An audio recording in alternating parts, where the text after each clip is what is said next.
একটা হচ্ছে ডাক্তার কথা শুনে না, ডাক্তার রোগীর চেহারার দিকে তাকায়, হ্যাঁ বলেন, এটা বলতে বলতে উনি প্রেসক্রিপশন লেখা শুরু করে। এটা যে আমি কত জায়গায় শুনেছি যে বাইরে যান কেন, বলে ভাই ডাক্তার একদম এত মন দিয়ে কথাটা শুনে এমনিই অর্ধেক ভালো হয়ে যায়, কনফিডেন্স চলে আসে।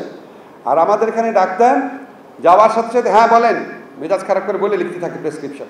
বছরে অন্তত 5 থেকে 6 বার আমার ব্যক্তিগত কারণেই হসপিটালে যেতে হয়, অন্তত আমার পরিবারের সদস্যরা মিলিয়ে অন্তত 20-30 বার যেতে হয়। আমার ব্যক্তিগত অভিজ্ঞতা হচ্ছে, আমি প্রাইভেট হসপিটালে যখন যাই বাংলাদেশে, জীবনে কখনো কিন্তু কোনো বিদেশি চিকিৎসা নেই, কোনো দিনও কখনো নেই।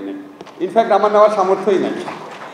যাই হোক, দেশে যেখানে চিকিৎসা নিয়েছি, যেখানেই গিয়েছি, যেই হসপিটালে খুবই ভালো সেবা পেয়েছি, আলহামদুলিল্লাহ অত্যন্ত পরিতৃপ্ত আমি। এখন আপনারা যারা হাততালি দিচ্ছেন, আরেকটা কথা শুনুন।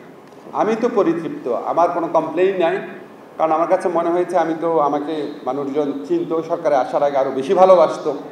তো আমি এখানে গেলে আমার থেকে কোনো ডাক্তার এমনকি ফিটাও নিতে চাইতো না। তো আমাকে ভালোবেসে ওনারা অনেক ভালো সেবা দিতেন।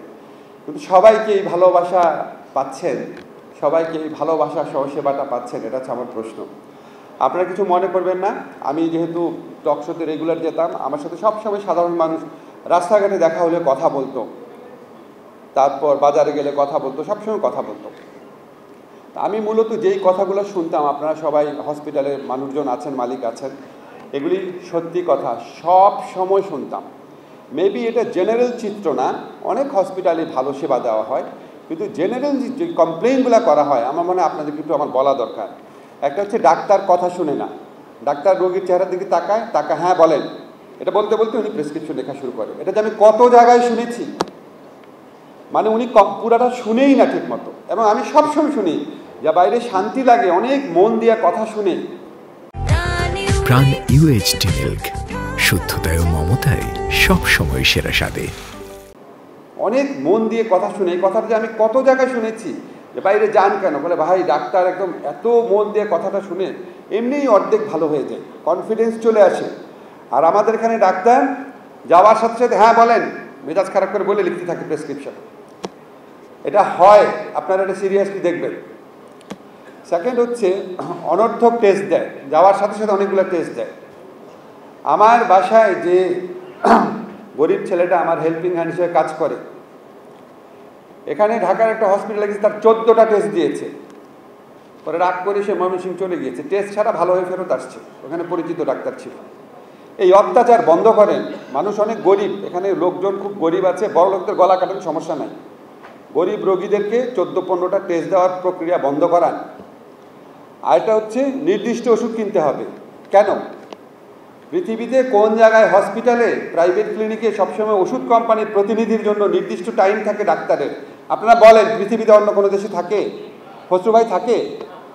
তা আপনারা ওষুধ কোম্পানির দালাল। ডাক্তাররা এই দেশে বড় বড় হসপিটালে ডাক্তাররা কি ওষুধ কোম্পানির মধ্যস্বত্বভোগী? কোন জায়গায় নামান আপনারা নিজেদেরকে? সংবিধান যদি দেখেন, 1972 সনে আমাদের সাংবিধানিক যাত্রা শুরু হয়েছিল, তখন একটা লাইন আছে দেখবেন, আর্টিকেল 18-এ বলা হয়েছে রাষ্ট্রের প্রাথমিক যে দায়িত্ব, তার মধ্যে 2টা দায়িত্বের কথা বলেছে। একটা হচ্ছে আমাদের নিউট্রিশনের মান ক্রমান্বয়ে উন্নত করা, আরেকটা হচ্ছে পাবলিক হেলথ, জনস্বাস্থ্য নিশ্চিত করা। জনস্বাস্থ্য মানে হচ্ছে প্রতিটা মানুষের সেবা নিশ্চিত করা। এটা বলেছে রাষ্ট্রের প্রাইমারি ডিউটি, কথাটা আছে আর্টিকেল 18-এ।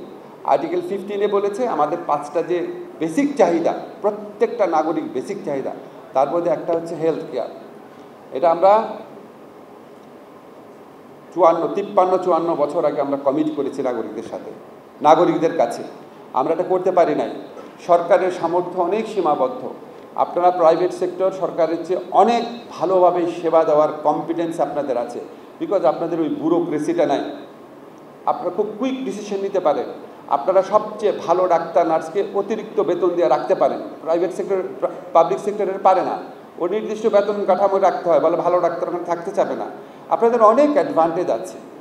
আমার খালি অনুরোধ, আপনারা এখন থেকে শুধু প্রফিট যা করেন ওখান থেকে 10% রিইনভেস্ট করার জন্য, আমার কর্মকর্তার মন ভালো করার জন্য, হসপিটালে খাবারটা ভালো করার জন্য, হসপিটালে পরিষ্কার পরিচ্ছন্নতা বৃদ্ধি করার জন্য 10% প্রফিটটা যদি খালি ওইখানে বিনিয়োগ করেন, আপনাদের ইনশাআল্লাহ আরও প্রফিট হবে। বাংলাদেশে এমন এক সময় আসবে যখন বাংলাদেশে রোগী বিদেশে যাওয়া বন্ধ দূরের কথা, বিদেশ থেকে বাংলাদেশে রোগীরা আসবে চিকিৎসা নেবে।